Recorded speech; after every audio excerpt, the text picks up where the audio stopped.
नमस्ते बच्चों। जैसे कि आप जानते हैं कि हम लोग गाइडेंस एंड काउंसलिंग पेपर पढ़ रहे हैं और उसमें जो हमारा अगला चैप्टर है जिस पर आज हम लोग डिस्कस करेंगे वो है केस स्टडी मेथड। बच्चों, ये जो वीडियो है इस चैप्टर पर मैं आधारित 2 वीडियो मैं आपको सेंड करूंगा, पार्ट 1 पार्ट 2, और दोनों वीडियो को आप बहुत अच्छे से देखेंगे, समझेंगे और कोशिश करेंगे कि हर चीज़ों को अच्छे तरीके से समझ पाएँ। तो आज हम पार्ट 1 जो वीडियो हमारा है उसमें हम लोग जिस चीज़ के बारे में चर्चा करेंगे, केस स्टडी मेथड तो हमारा टॉपिक हो गया। केस स्टडी मेथड को हम लोग कई नाम से जानते हैं, जिसको हम व्यक्तिगत इतिहास विधि भी कहते हैं, वैयक्तिक अध्ययन विधि भी कहते हैं, एकल अध्ययन विधि भी कहते हैं, अनेक नामों से जीवन वृत्त इतिहास विधि भी कहते हैं। इसको अनेक नामों से हम लोग इसको जानते हैं। तो आज हम लोग इस विषय पर में क्या क्या चर्चा करेंगे इस वीडियो में, पार्ट 1 में हम चर्चा करेंगे उसके बैकग्राउंड की, यानी उसकी पृष्ठभूमि की बात करेंगे। हम चर्चा करेंगे उसके मीनिंग और डिफिनीशंस की, अर्थ और उसकी परिभाषाओं के बारे में बात करेंगे। हम बात करेंगे उसके ऑब्जेक्टिव्स की कि उसके क्या उद्देश्य हैं। हम बात करेंगे कैरेक्टरिस्टिक्स की, उसकी विशेषताओं के बारे में बात करेंगे। और साथ ही जो मेरा अंतिम चैप्टर होगा वो होगा कि हम जो केस स्टडी मेथड यूज़ करेंगे, जिस मेथड को अप्लाई करेंगे, उसको करने के लिए कौन कौन से ऐसे रिसोर्सेज हैं जिसका इस्तेमाल हम लोग कर सकते हैं। यानी व्यक्तिगत अध्ययन पद्धति में सूचनाओं के कौन कौन से ऐसे स्रोत हैं, sources of information in case study. ये हमारा लास्ट चैप्टर होगा। दूसरे वीडियो में हम लोग उसकी महत्व उपयोगिताओं के बारे में जानेंगे, उसके फॉर्मेट्स के बारे में जानेंगे, और जो भी चीज़ें इस वीडियो में नहीं उपलब्ध हो पाएंगी मैं कोशिश करूँगा कि अगले वीडियो में आपको सारी चीज़ें अच्छे से बताऊँ। आइए हम लोग बात करते हैं केस स्टडी मेथड की। बच्चों, जैसा कि आप जानते हैं कि केस स्टडी, केस का मतलब जीवन से है, केस का मतलब किसी व्यक्ति के निजी जीवन से है, ऐसा लोग लगाते हैं। ऐसे केस का इस्तेमाल आप लोग जानते ही हैं। जब पुलिस जब अनुसंधान करती है तो वो अनुसंधान के क्रम में किसी भी घटना को केस कहती है। वो घटना नहीं कहेगी इस केस में ये है, इस केस में ये है, इस केस में हमें ये करना, वो केस ही कहती है। तो अनुसंधान जो पुलिस के द्वारा किया जाता है उसमें इस शब्द का प्रयोग ज़्यादातर यूज़ किया। CBI वाले, ID वाले, वो इस केस के बारे में क्या आपका आइडिया है, या इस केस के बारे में क्या इम्प्रूवमेंट है, इस तरह से उसको रिकॉग्नाइज करते हैं। बच्चों, ये जो केस स्टडी मेथड है इसको बहुत बड़े परिप्रेक्ष्य में देखने की ज़रूरत है। और मुझे यह बताते हुए बेहद खुशी हो रही है कि इस मेथड्स के बारे में आप लोग प्रीवियस ईयर में जान भी चुके हैं। 3rd सेमेस्टर में जब आप लोग थे तो उस समय केस स्टडी मेथड के बारे में आप लोगों को बताया गया था। लेकिन कोई बात नहीं है, रिवीजन हो जाएगी। हो सकता है कुछ नई जानकारियाँ इस वीडियो के माध्यम से आपको मिल जाए। तो आइए केस स्टडी के बारे में जानते हैं। बच्चों, केस स्टडी जो मेथड है इसका प्रयोग क्यों हुआ, किस लिए हुआ था? इसका प्रयोग हुआ था मनोवैज्ञानिकों के द्वारा मानसिक रोगियों को पहचान करने के लिए हुआ था, अपराधियों को पहचान करने के लिए हुआ था, और समाज विरोधी कार्य करने वालों जो व्यक्ति हैं उनकी पहचान करने के लिए हुआ था। ये प्रारंभिक जो चीज़ें हैं इन सब चीज़ों के बारे में हम जानते हैं। वैसे व्यक्तिगत इतिहास विधि के बारे में तो ये भी कहा जाता है कि इसका सबसे पहले जो है मेडिकल के फील्ड में इसको यूज़ किया गया, अभी भी किया जाता है। व्यक्ति के इतिहास के बारे में जानने का प्रयत्न किया जाता है। जब आप जाते हैं ट्रीटमेंट के लिए तो डॉक्टर आपके प्रीवियस जो भी चीज़ें हैं उसके बारे में जानने की कोशिश करते हैं। इसके पहले आपको कब बुखार लगा, या इसके पहले आपको कब पेट में दर्द हुआ, या इसके पहले आपको कब इस तरह की बीमारी थी, या इसके पहले आपके साथ कौन कौन सी घटनाएं घटी, वो बहुत सारी चीज़ों के बारे में आपको आपसे बहुत कुछ जानने की कोशिश करता है। तो इसका जो बृहद उपयोग है वो मेडिकल के फील्ड में सबसे ज़्यादा होता था। लेकिन एक मनोवैज्ञानिक है फ्राइड जो है, उन्होंने इस विधि को व्यक्तित्व के परिप्रेक्ष्य में देखा। किसी व्यक्ति के व्यक्तित्व के बारे में यदि हमें जानना हो तो क्या हम इस मेथड का इस्तेमाल कर सकते हैं, और उन्होंने बखूबी किया भी। उन्होंने अपने अध्ययन में इस मेथड का काफ़ी इस्तेमाल किया। क्योंकि ये साइकोलॉजिकल चीज़ें हैं तो साइकोलॉजिकल पर्सपेक्टिव में ही इसको देखने की ज़रूरत है। और मनोवैज्ञानिक क्या कहते हैं इसके बारे में? मनोवैज्ञानिक कहते हैं कि कई बार ऐसा होता है कि जब किसी शिक्षक के सामने या किसी काउंसलर के सामने ऐसे बहुत सारे व्यक्तियों से पाला पड़ता है, या ऐसे बहुत सारे बच्चों से पाला पड़ता है जो या तो अपराधी किस्म का होता है, या फिर उदंड किस्म का होता है, या फिर मानसिक रोगी होता है, या अत्यंत झगड़ालू स्वभाव का होता है, या फिर कोई समाज विरोधी कार्य करने वाला होता है, चोरी अधिक करता है, या उसका बिहेवियर अच्छा नहीं है, बिहेव अच्छा नहीं करता है। बच्चों, ऐसे बहुत सारे उदाहरण हमारे क्लासरूम में मौजूद हैं, और आपने देखा होगा जब आप क्लास कर रहे होंगे, ऐसे बहुत सारे बच्चों से आपका पाला पड़ा होगा। बहुत सारे बच्चे, न केवल बच्चे, क्लासरूम की बात ना करें, हो सकता है कि आपके क्लासमेट्स भी हो सकते हैं, हो सकता है आपके आसपास पर उसके रहने वाले व्यक्ति भी हो सकते हैं। तो यह किसी पर्टिकुलर किसी क्लासरूम की बात नहीं है, इसको बड़े दायरे में देखने की ज़रूरत है। मैंने पहले ही कहा, इसको बड़े परिप्रेक्ष्य में देखने की ज़रूरत है।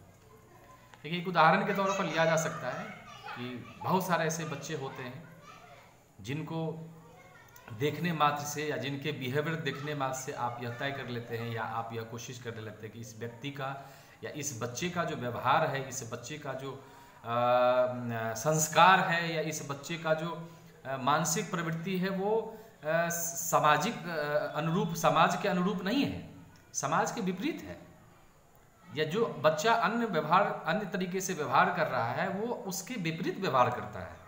ऐसे बहुत सारे उदाहरण आपको मिलेंगे बच्चों। तो मनोविज्ञान ये कहता है कि यदि ऐसा है तो ऐसा है तो क्यों है और क्या है। याद रखिए, जीवन वृत्त विधि या जीवन इतिहास विधि, केस स्टडी मेथड क्या है और क्यों है, व्हाट और व्हाई, ये दो शब्द ऐसे हैं जो इसके बारे में विस्तार से आपको बता सकते हैं इतिहास विधि के माध्यम से। यदि कुछ ऐसा है, यदि कोई बच्चा ऐसा व्यवहार करता है तो क्यों करता है, और यदि क्यों करता है तो इसके पीछे कोई रीजन होगा, तो वो क्या रीजन है। इन चीज़ों के बारे में विस्तार से जानने की कोशिश करता है इस विधि के माध्यम से कोई भी अध्ययन करता है, कोई भी परामर्शदाता। मनोविज्ञान तो यह भी कहता है, और देखिए मनोविज्ञान बहुत सारे फैक्ट का सहारा लेता है, अब वो फैक्ट गलत नहीं है। सब जानते हैं कि हमारे समाज में जो व्यक्ति रहता है उसका भौतिक वातावरण, उसके परिवार का वातावरण, उसका सामाजिक वातावरण का जो प्रभाव है उसके मानसिक स्थिति पर पड़ता है, यानी उसके मन मस्तिष्क पर पड़ता है। जैसा खाओगे अन्न वैसा होगा मन। जिस परिवार में आप रहेंगे, पढ़े लिखे परिवार में रहेंगे, तो आपका व्यवहार भी उसी तरीके का होगा। जिस समाज में आप रहेंगे, समाज में यदि दुष्प्रवृत्ति अधिक है, समाज में अधिक घटनाएं, अलग अलग प्रकार की घटनाएं घट रही हैं जो नहीं घटनी चाहिए, उस समाज में आप रह रहे हैं तो उसका प्रभाव आपके ऊपर भी पड़ेगा। जिस भौतिक परिवेश में आप रह रहे हैं, सारे सुख सुविधाओं से संपन्न में आप रह रहे हैं, तो कहीं ना कहीं उसका प्रभाव भी आपके ऊपर पड़ेगा। कहने का मतलब ये है कि जिस समाज में आप रहते हैं, जिस परिवार में आप रहते हैं, जिस माहौल में आप रहते हैं, हर माहौल का, हर समाज का, हर परिवार का व्यक्ति के या बच्चे के मन मस्तिष्क पर उसका प्रभाव सकारात्मक तरीके से या नकारात्मक तरीके से अवश्य पड़ता है, इसमें दो राय नहीं है। और यदि सकारात्मक है तो उसको बढ़ाने की ज़रूरत है, उसको मोटिवेट करने की ज़रूरत है। लेकिन यदि नकारात्मक है तो नकारात्मकता इस कदर बढ़ जाती है आगे चल करके कि व्यक्ति जो है न चाहते हुए भी अवांछित व्यवहार करने लगता है जो समाज के अनुकूल नहीं है, सामाजिक परिवेश के अनुकूल नहीं है, व्यक्ति विशेष के अनुकूल नहीं है। तो यदि व्यक्ति ऐसा करता है, असंतुलित व्यवहार करता है, संतुलित व्यवहार नहीं करता, तो ऐसी स्थिति में उस व्यक्ति के व्यवहार को जानने के लिए हमें व्यक्तिगत इतिहास विधि का सहारा लेना ही पड़ता है, यानी केस स्टडी का सहारा लेना ही पड़ता है। और इसके माध्यम से परामर्शदाता या शिक्षक व्यक्ति के पूर्व के इतिहासों के बारे में जानने की कोशिश करता है और जो वर्तमान का जो उसका इतिहास है उसके साथ उस कड़ियों को जोड़ता है। याद रखिए बच्चों, आज जो घटना घटित हो रही है उस घटना के कई कारण पहले से चल रहे होते हैं।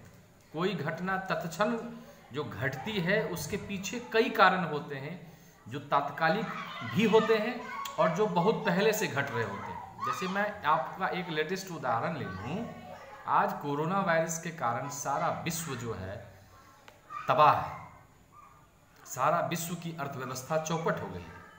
तो ये जो वायरस फैला है, क्या ये वायरस एक दिन में फैल गया या घंटों में फैल गया या मिनटों में फैल गया? ऐसा तो नहीं है।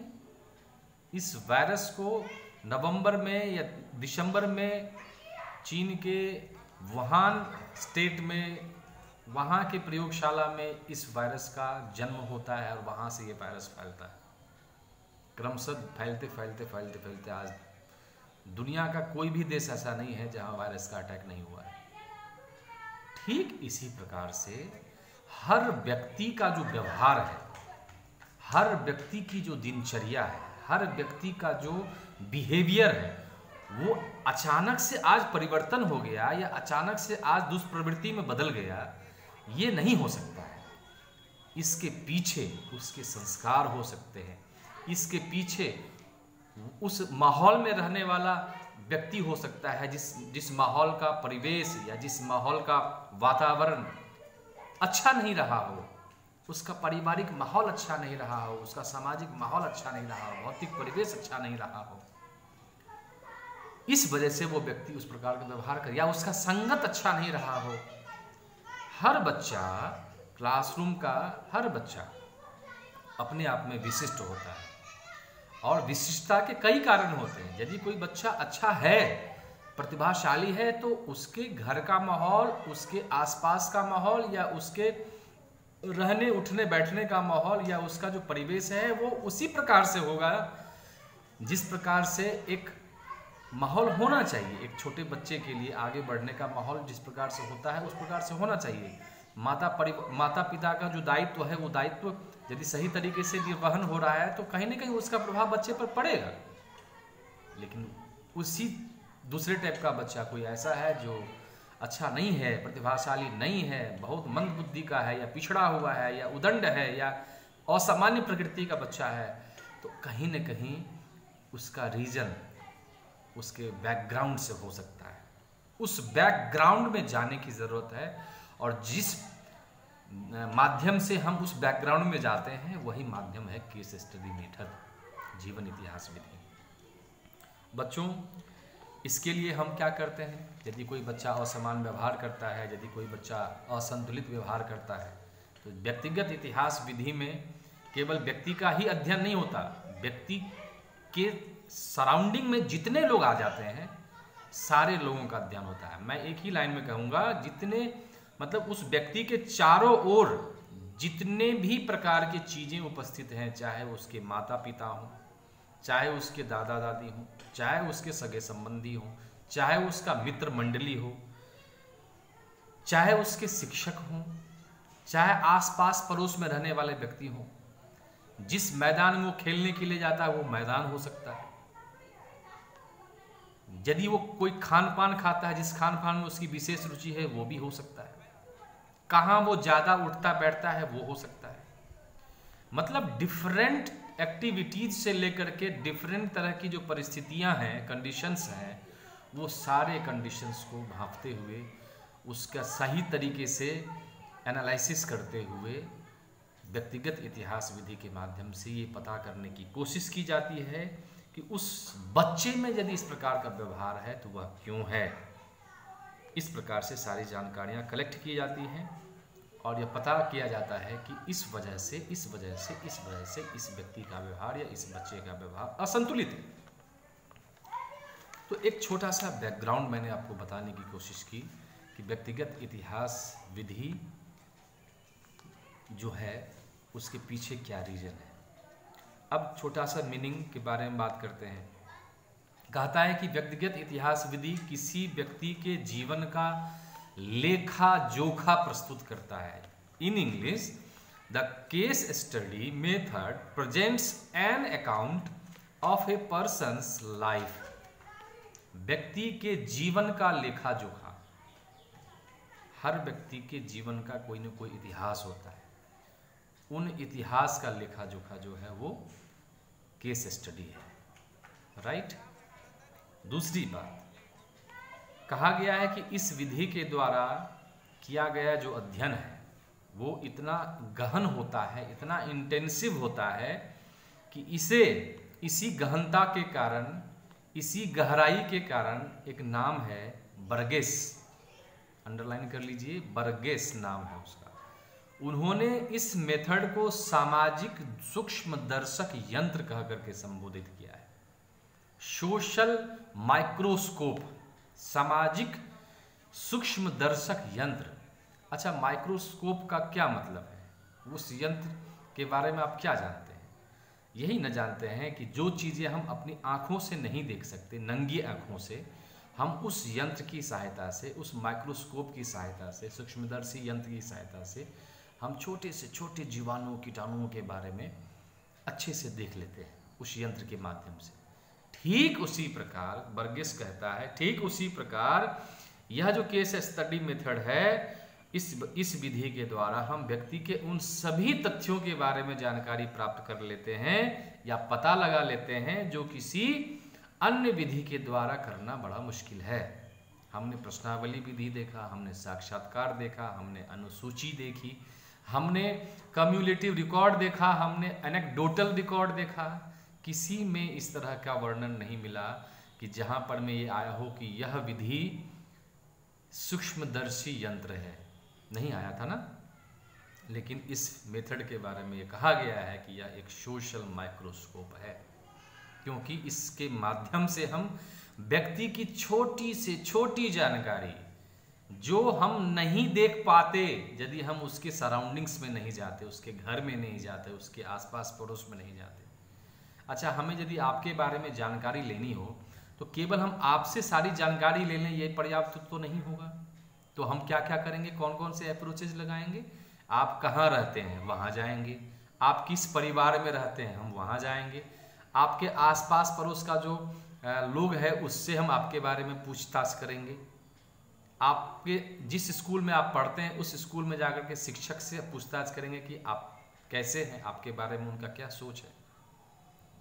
आपके जितने दोस्त हैं उन दोस्तों से हम बात कर लेंगे।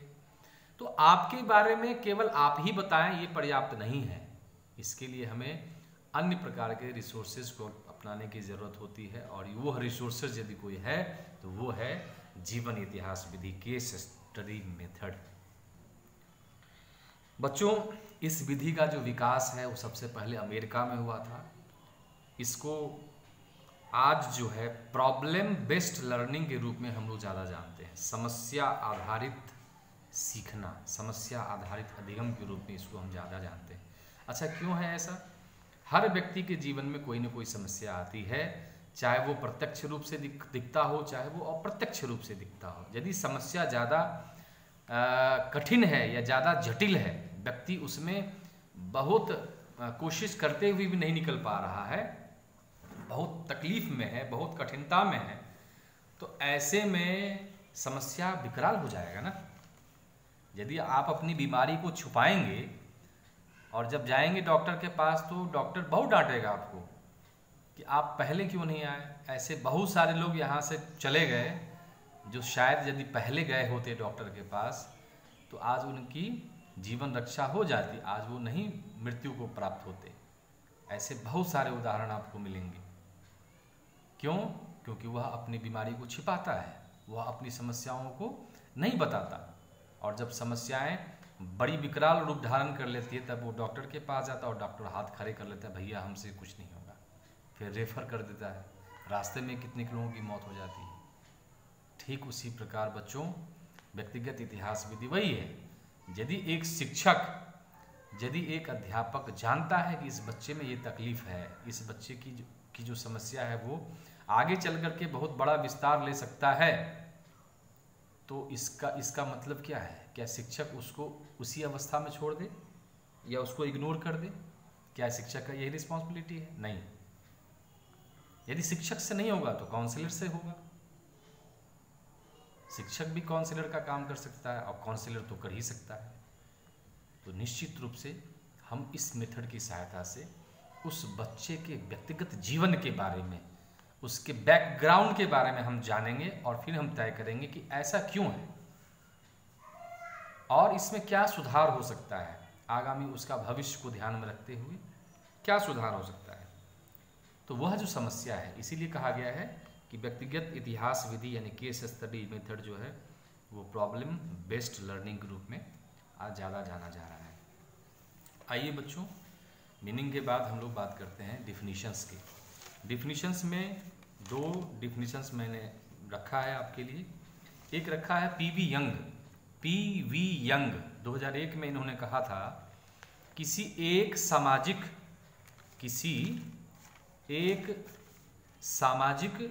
इकाई, चाहे वह एक व्यक्ति हो, एक समूह हो, एक संस्था हो, एक जिला हो या एक समुदाय ही क्यों ना हो, इसका विस्तृत अध्ययन ही व्यक्तिगत अध्ययन कहलाता है। फिर से मैं इसको रिपीट करता हूं। पीवी यंग ने कहा था 2001 में, किसी एक सामाजिक इकाई, चाहे वह एक व्यक्ति हो, सोशल यूनिट की बात इन्होंने कही, चाहे वह एक व्यक्ति हो। सोशल यूनिट कैसे बनेगा? किसी व्यक्ति से बने, चाहे वो एक व्यक्ति हो, चाहे वो एक संस्था हो, चाहे वो एक समूह हो, चाहे वो एक जिला हो, चाहे वह एक समुदाय हो या एक जाति हो।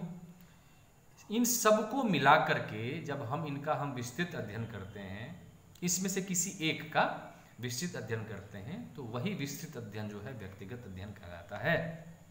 इन English, a comprehensive study of a social unit, be that unit a person, a group, a social institutions, a district और community is called a case study. इन्होंने केस स्टडी के बारे में ये कहा कि केस स्टडी जो है वह किसी एक सामाजिक इकाई का विस्तृत अध्ययन है। सामाजिक इकाई, सोशल यूनिट का विस्तृत अध्ययन है, कंप्रिहेंसिव स्टडी है। स्वाभाविक है, हम जब किसी व्यक्ति के बारे में जानने की कोशिश करेंगे तो उनके बारे में सब कुछ जानेंगे ना, और सब कुछ जानने के लिए हमको उसके विस्तार में जाना होगा, उसकी गहराई में जाना होगा, व्यक्ति के इतिहास के बारे में जानना होगा।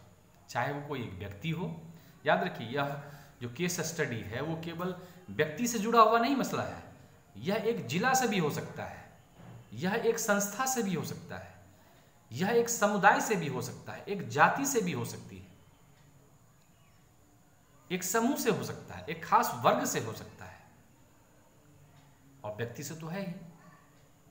तो हम केवल एक व्यक्ति के इर्द गिर्द न रहें, यह भी हमें सोचने की जरूरत है। लेकिन हाँ, यह व्यक्ति इतिहास विधि है और इसमें व्यक्ति का अध्ययन किया जाता है, ये सबसे सर्वोपरि है। लेकिन केवल व्यक्ति का ही अध्ययन होगा केस स्टडी मेथड से, ये कहना भी अनुचित है। इस मेथड की सहायता से हम किसी संस्था का अध्ययन कर सकते हैं, संस्था के इतिहास के बारे में जान सकते हैं, किसी समुदाय के बारे में अध्ययन कर सकते हो। कहने का मतलब ये हुआ कि सोशल यूनिट जो है, सामाजिक इकाई जो आपके इर्द गिर्द है, या जिस समाज में आप रहते हैं, जिस धर्म विशेष में आपकी आस्था है, जिस समुदाय में आपकी आस्था है, हर चीज, हर समूह के बारे में हम अध्ययन कर सकते हैं केस स्टडी मेथड की सहायता से। यानी किसी भी सामाजिक इकाई को संपूर्णता की दृष्टि से देखा जाता है। इसका इस परिभाषा का यदि हम समरी करें या समराइज करें तो यही निकलता है कि हम केस स्टडी मेथड की सहायता से किसी भी सामाजिक इकाई को संपूर्णता की दृष्टि से देखते हैं। In English, in this method any social unit is seen from the points of view of completeness, संपूर्णता की इकाई दृष्टि से देखते हैं। व्यक्ति के बारे में संपूर्ण अध्ययन करना चाहते हैं। दूसरी परिभाषा बीसेंज तथा बीसेंज की है। उन्होंने अपनी किताब मॉडर्न सोसाइटी में इसका डिफिनीशन दिया है और डिफाइन करते हुए कहा है कि व्यक्तिगत अध्ययन गुणात्मक विश्लेषण का एक विशेष स्वरूप है जिसके अंतर्गत किसी व्यक्ति, परिस्थिति अथवा संस्था का अत्यंत सावधानीपूर्वक और पूर्ण अवलोकन किया जाता है। In English, case study is a special form of qualitative analysis under which a very careful and दो observation of an individual situation or institution is made।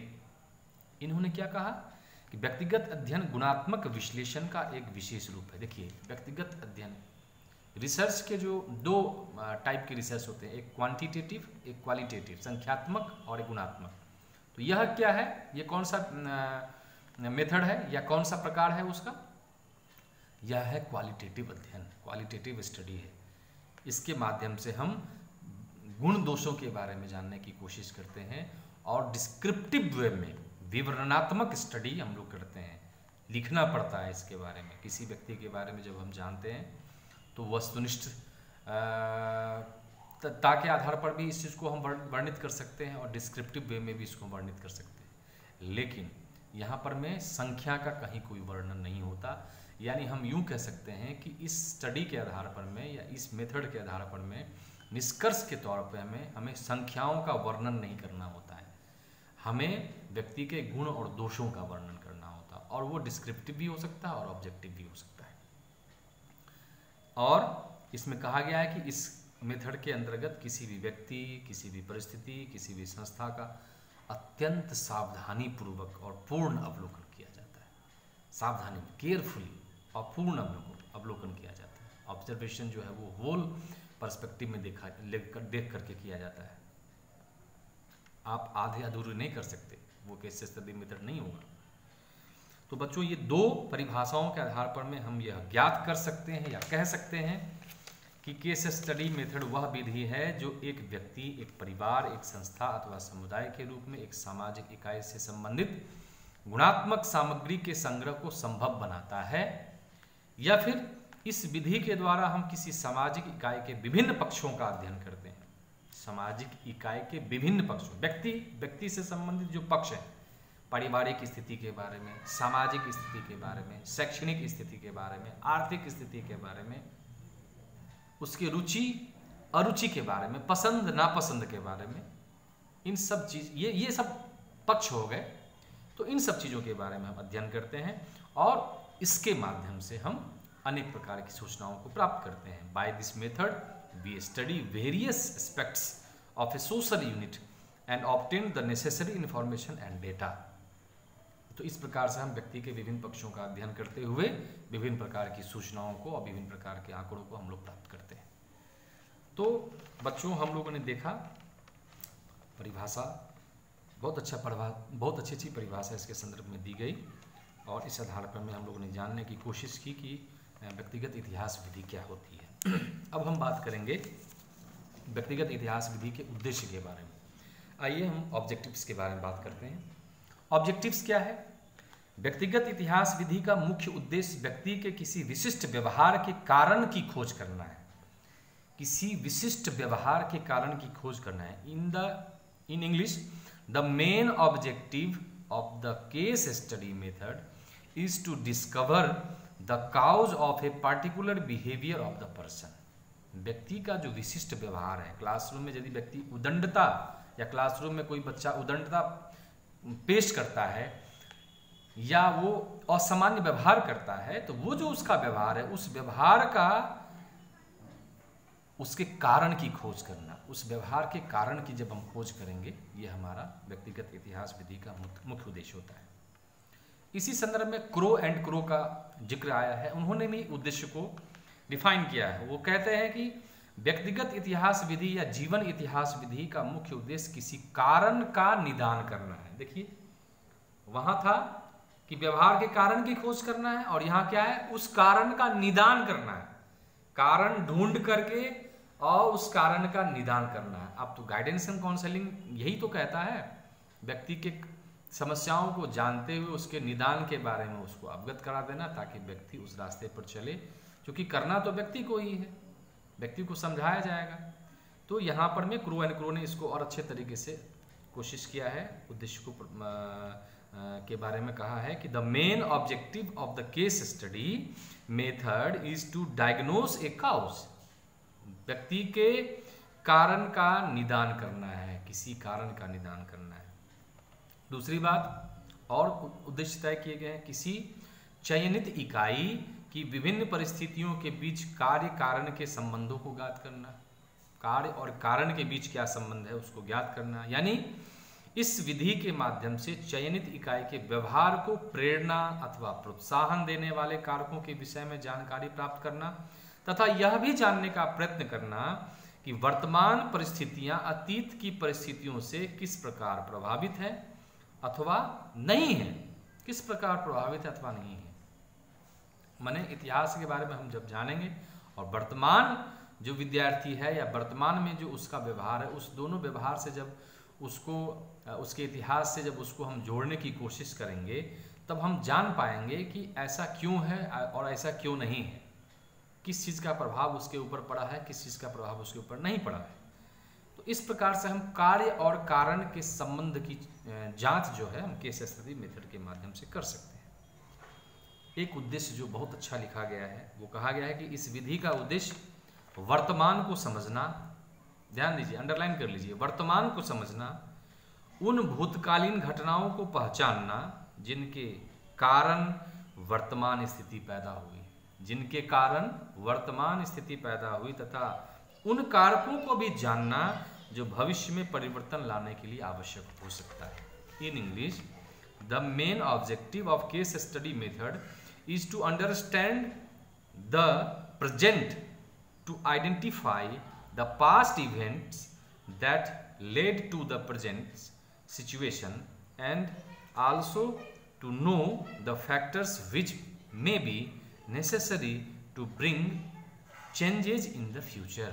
मतलब इस विधि का मुख्य उद्देश्य है वर्तमान को समझना, वर्तमान में जो है वो है क्यों, उसके बारे में समझना, भूतकालीन घटनाओं को पहचानना, भूत में यानी पास्ट में जो घटनाएं घटी हैं उसके साथ उसको रिकॉग्नाइज करना, उसको आइडेंटिफाई करना, और फिर यह कोशिश करना कि ये जो वर्तमान स्थिति में इस प्रकार की चीजें हो रही हैं, वह किन किन कारकों के माध्यम से हो रही है, किन किन कारणों के माध्यम से हो रही हैं, उसको फाइंड आउट करना, और फिर उसमें फाइंड आउट ये भी करना कि ऐसी कौन कौन सी चीजें हैं जो उसके भविष्य के लिए काफ़ी उपयोगी हो सकती हैं या उसके भविष्य को काफ़ी बदल देने वाली हो सकती हैं, सब चीज़ों के बारे में जानना।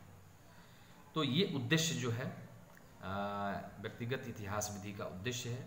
बच्चों, ये जो व्यक्तिगत इतिहास विधि है, इसका सर्वप्रथम प्रयोग जो है टाइडमैन ने किया था। ये काफ़ी सारे सीटेट क्वेश्चन में मैंने देखा है इसमें। तो जीवन इतिहास विधि का जो प्रयोग सबसे पहले चर्चा होती है वो टाइडमैन ने किया है। उसके बाद समाजशास्त्र में इसका प्रयोग लिपले और हर्बर्ट स्पेंसर ने 1829 में किया था। साथ ही साथ इसका प्रयोग विशेष रूप से मैंने पहले भी कहा मेडिकल क्षेत्र में होता आ रहा है, और इसके समाधान के लिए, अब समस्या के समाधान के लिए इसके प्रभाव को अच्छे तरीके से समझने के लिए जब काफ़ी उपयोगी महसूस किया गया तो इसे काउंसलिंग के प्रोसेस में भी डाला गया है, और ये अच्छे से चल रहा है काउंसलिंग प्रोसेस में। शिक्षा और चिकित्सा, एजुकेशन और मेडिकल के फील्ड में तो ये काफ़ी इफ़ेक्टिव विधि मानी गई है, और यह सोशल रिसर्च जो है, सामाजिक अनुसंधान में यह एक प्राचीन पद्धति है, बहुत ओल्डेस्ट है। इसके अलावा एक है हीली विलियम्स, इन्होंने अपने अध्ययन में जब बाल अपराधियों का अध्ययन ये कर रहे थे तो उन्होंने ये अपने रिसर्च में, अपने स्टडी में इस विधि का ही सहारा लिया था। तो इस प्रकार से हमने उद्देश्यों के बारे में जाना। बच्चों, अब हम लोग बात करेंगे कैरेक्टरिस्टिक्स के बारे में, विशेषताओं के बारे में बात करते हैं। यह जो विधि है यह अधिक गुणात्मक है। गुणात्मक इसीलिए क्योंकि यह संख्यात्मक है नहीं, मतलब यह क्वांटिटेटिव नहीं है, क्योंकि इसका जो निष्कर्ष है, इसके द्वारा जो हम निष्कर्ष प्राप्त करेंगे वो संख्याओं का विवरण नहीं होगा, बल्कि गहन अवलोकन के आधार पर व्यक्ति का वर्णनात्मक तरीके से विश्लेषण किया जाएगा और उसकी अतीत की दशाओं को वर्तमान से जोड़ा जाएगा। पास्ट की जो दशा है, पास्ट में जो घटना घटित हुई है, उससे वर्तमान को जोड़ने का प्रयास किया जाएगा। इसीलिए यह जो विधि है व्यक्तिगत इतिहास विधि, वह क्वालिटेटिव मेथड है, यानी क्वालिटेटिव है। दूसरा, यह जो विधि है यह सामाजिक इकाई का संपूर्ण अध्ययन है, वोल स्टडी है। हम किसी भी सामाजिक इकाई के बारे में जब हम अध्ययन करने की कोशिश करेंगे और जानने की कोशिश करेंगे कि इसका पास्ट क्या है, प्रेजेंट क्या है, तो हमें सारी चीज़ों को ध्यान में रखते हुए अध्ययन करना पड़ेगा, कोई भी चीज़ छूटना नहीं चाहिए। इसीलिए इस विधि की एक विशेषता यह है कि यह सामाजिक इकाई का संपूर्ण अध्ययन करने में सक्षम है। तीसरा, इस विधि के द्वारा किया जाने वाला अध्ययन अत्यंत सूक्ष्म होता है और गहन होता है। सूक्ष्म, जैसे कि मैंने आपको पहले भी बताया, बर्गेस ने उसको सूक्ष्मदर्शी यंत्र कह करके संबोधित किया, क्योंकि जो चीज़ हम आंखों से नहीं देख सकते, हम या जो चीज़ हम बातचीत के माध्यम से नहीं प्राप्त कर सकते, सूचना नहीं ग्रहण कर सकते, हम उस मेथड की सहायता से हम सारी सूचनाओं को ग्रहण कर सकते हैं। क्योंकि इसमें व्यक्ति हो या कोई संस्था हो या कोई भी हो, उसके बारे में, उसके विभिन्न पक्षों के बारे में सूक्ष्म से सूक्ष्म अध्ययन किया जाता है और इंटेंसिव अध्ययन किया जाता है। तो इसीलिए यह इसकी एक बहुत बड़ी विशेषता है। इसकी विशेषता यह भी है कि इसमें अतीत और वर्तमान दोनों का समन्वय होता है। जो पिछले में जो घटनाएं घटित हुई और जो वर्तमान में चल रही हैं, उन दोनों के बीच कड़ियों का काम करता है ये। यानी इसमें परामर्शदाता किसी इकाई से संबंधित अतीत के तथ्यों को जानने के साथ साथ वर्तमान स्थिति से भी सहसंबंध ज्ञात करने का प्रयत्न करता है।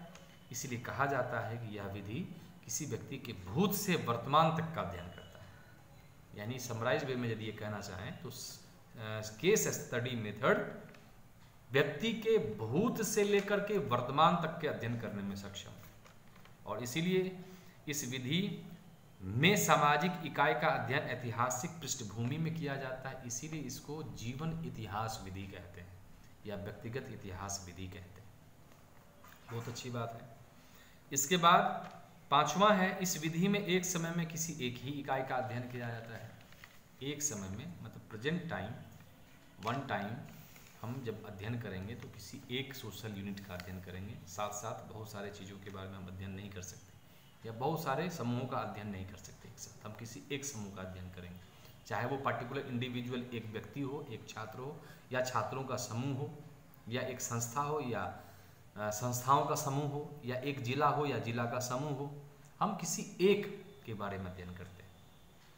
इसके अलावा इस विधि में अध्ययनकर्ता अपने अवलोकन तथा घटनाओं के अंदर तक पहुंचने की चेष्टा करता है। देखिए, जब केस स्टडी एक ऐसा है, अब यहाँ पुलिस अनुसंधान से इसको जोड़ लीजिए। जब पुलिस अनुसंधान करता है तो वो क्या करता है, किसी घटना या जो घटना घटित हो जाती है उसके तह तक जाने की कोशिश करता है, और तब वो उस घटना के आधार पर में या जांच के आधार पर में यह बता सकने में सक्षम हो जाता है कि हाँ, इस वजह से ये घटना घटित हुई।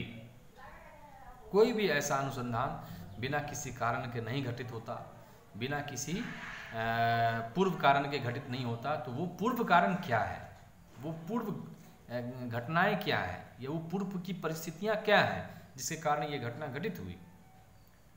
तो यह जो स्टडी है वो स्टडी अपने अवलोकन के द्वारा, अपने ऑब्जर्वेशन के द्वारा घटना के तह तक जाने की कोशिश करता है, ताकि यह पता चल सके कि व्यक्ति का व्यवहार या व्यक्ति का मेंटालिटी यदि ऐसा है तो क्यों है, इसके बारे में संपूर्ण जानकारी प्राप्त करता है। इसके बाद इस विधि से प्राप्त सूचनाएं अतीत तथा वर्तमान की घटनाओं पर आधारित होती हैं। अतीत में जो घटनाएं घटित हुई हैं और वर्तमान में जो घटनाएं घटित हो रही हैं, उन सभी घटनाओं पर में यह विधि जो है ये आधारित है। तो ये 6-7 जो है कैरेक्टरिस्टिक्स केस स्टडी मेथड के हैं। अब आइए हम लोग लास्ट चैप्टर की बात करें।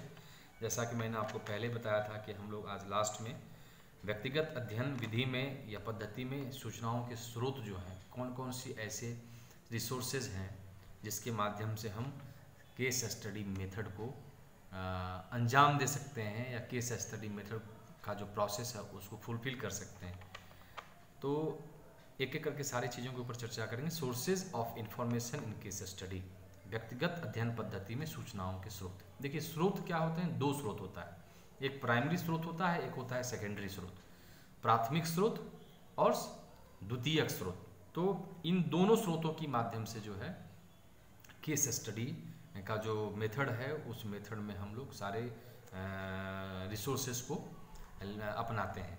ये डिपेंड करता है कि वो व्यक्ति कैसा है, या डिपेंड करता है कि रिसर्चर कैसा है, काउंसलर कैसा है। जरूरी नहीं है कि हम सारे रिसोर्सेज को अपनाएं, लेकिन यह भी नहीं कहा जा सकता है कि हम इन रिसोर्सेज को क्यों छोड़ दिए या क्यों छोड़ा, क्योंकि हम पहले ही बता चुके हैं, पहले ही आप लोगों को जानकारी दिया जा चुका है कि यह जो मेथड है वह मेथड किसी भी सामाजिक इकाई का संपूर्ण अध्ययन करता है।